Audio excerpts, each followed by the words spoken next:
Hi, I'm Shakti Durga. Welcome to the Goddess Speaks podcast. This is a collection of discourses from the ancient goddess Artha, containing spiritual energy and activations and discussions of those discourses. I hope that the teachings are beneficial to you on your personal journey of enlightenment.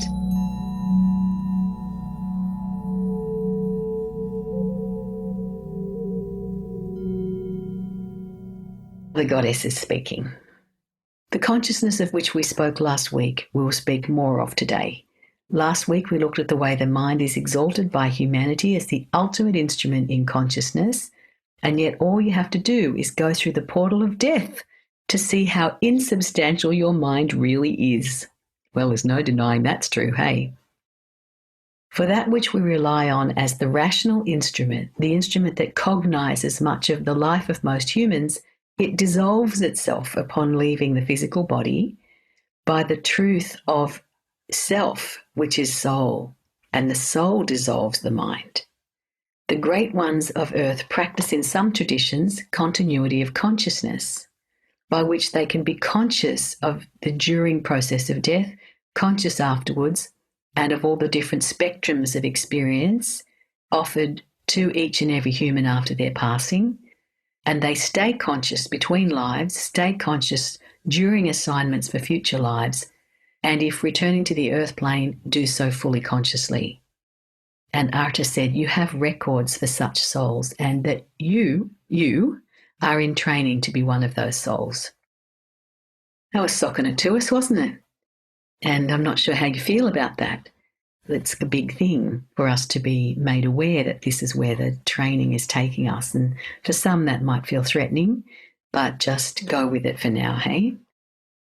If you insist on the dominance of your rational mind and you don't exercise the rest of the organs of consciousness with which you've been provided, it won't be possible to travel through the valley of death in a conscious way. For you, it will be like for most people. It'll be similar to falling asleep. The processes after death will be available in consciousness to you, but not in their full spectrum. And the consciousness you awaken to in the afterlife is lost to you again in the rebirthing process, and this is the way of most members of the human family. And it's not the way of all species, and it hasn't been the way for humans through all time. That was interesting. Death does bring a remembrance of souls with whom you wish to be reunited and opportunities for learning beyond what you could experience in the human life. But to remember this in your next life requires work to be done whilst in your last life, so in your human form.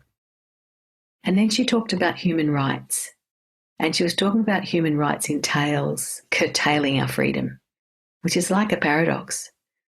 Artha said, it's good to understand that one lives in a society where human rights are valued, but human rights are found as much from the giving up of some of our freedoms as they are in any other way. This is worth pondering. At times, honouring the rights of others means giving up some actions or language that we would usually use of our own. And thus it's a curtailment of an individual right that adds to the sum total of human rights. This obvious fact is overlooked by some people who have not passed through the emotional age of teenagehood, who want everything for themselves. That's an interesting thing, and when I pondered it, I could see that it has a lot of application. Then she went on to talk about sun consciousness. The way of the sun is the way of continual consciousness. The way of the moon is waxing and waning consciousness. Both cycles are important. The human life chain is very associated with the moon, and the moon has periods of light and dark. The consciousness of humanity is very much like that and is very affected by the tides of the moon. But the way of the sun is a different type of development. It can't be done in complete isolation from the tides of the moon, for it's like the left and right hands of one being. Honouring the tides of the moon will help you grow in the ways of the sun, but only considering the tides of the moon will never get you to continuous consciousness. Both are created by the divine and both have their purpose and they're of a different ray type. And they're interconnected like all rays. And then she went on to tell us that the ray of our school is the peacock ray. The peacock ray, who'd have thought? Your own ray type is that of a peacock feather. She repeated that 3 times. Your own ray type is that of a peacock feather. Your own ray type is that of a peacock feather. And here is a great esoteric secret shared with you. Dwell on this and revelations will pour forth for you for your life and beyond. Then she talked about etheric hardware. One must develop certain forms of hardware, not, of course, physical hardware. Etheric hardware that one may climb the ladder of consciousness and not be squeezed by the ebb and flow of the strong tides of lunar energy into forgetting. The requirement is already something that you're fulfilling through your work with the chakras as directed in our lineage from time to time, and which will change as we evolve. In the cultivation of continuous consciousness, the way of virtue puts tread beneath your feet as you climb the ladder of consciousness. The virtues are inherent in the path, and the tools that are at our disposal in the form of inspirational cards are of great assistance and can be a form of scaffolding as consciousness expands. Well, happily, that's something we've been working on for a while, and it's just a nice reminder to not forget to pick the odd strength of the soul card or the virtue cards, to remember that they can be great problem-solving devices as well. And then she went on to say, for the majority of the human family, the outcome of any particular transaction in which they have an interest is of much greater interest than the process by which the outcome is attained. And for many people, the vibration of attempts to come to an outcome are of no importance. This, says Artha, is against cosmic law, which is often inside out and upside down compared to human thinking and sometimes human law as well. But as senior spiritual aspirants, it's up to us to consider our vibration in everything. The more senior you become, the less excuse there is for behaviour that's of poor vibrational quality. Remediation must be made for these things, and if necessary, help obtained to overcome that which will pierce one's capacity for continuation of consciousness. So she's telling us about a pitfall in the path. She goes on to say, the infinite consciousness of the divine contains everything. But for the divine, it's the right thing at the right time for the right reason. If we insist on a path where our base nature is allowed to proceed unchecked, because I feel like I've been provoked unless I have permission to behave like an asura, then when we do that, a habit forms and the path that we'll take is the path of the asura. If you ask any asura if they're the good guys or the bad guys, they'll all tell you they're the good guys. This must be balanced by intense devotion, that you're protected by your guru against your own nature. And truly, I think we all have an inner god, goddess, and an inner asura. We all do. So intense devotion is the insurance policy. Being protected by the guru against your own nature is something that happens in every flavour of divine current on earth. Whether you find this an engaging reality or not, it's the truth. There's nothing in which Artha is saying that's anything other than presenting the story of what is. There's no criticism because this is the system.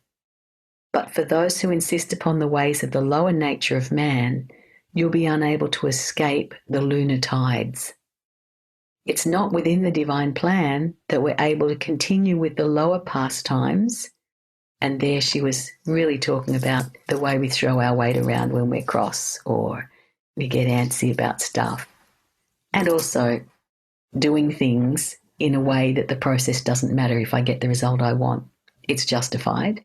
All that is a pastime that she's saying you just can't do that and gain access to the light of the sun in a continuous consciousness way. Fascinating. And to me, it makes just so much sense. Continuity of consciousness is a great joy, beloveds, and something to aim for in spirituality. Last week, it was said that the purpose of self-realization is the attainment of love and the empowerment to help and serve others. And this is the bedrock of self-realization. And that is the same in every spiritual school.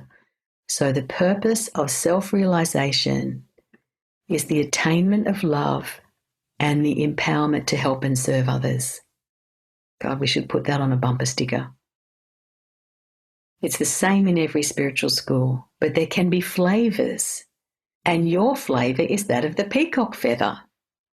And this is one of the flavors upon the earth that allows for you to aim for, as part of self-realization, the continuous consciousness through which you can come and serve on earth in the future in a way that has attainment in it from before you were born that you can remember and utilize immediately. Even as a small child, you'll be able to bless others and bring more joy than the average baby is able to. As we know, every baby is a source of great joy. We're talking of the great living masters who come again and again to serve humanity. You're being trained for that kind of future, that this is the type and nature of our school. An exercise which is helpful for continuous consciousness is helping others through intuitive means. In our school, the main avenue for this is healing, and the intuition is trained specifically to allow one to serve as a healer. But the training's not just for healing.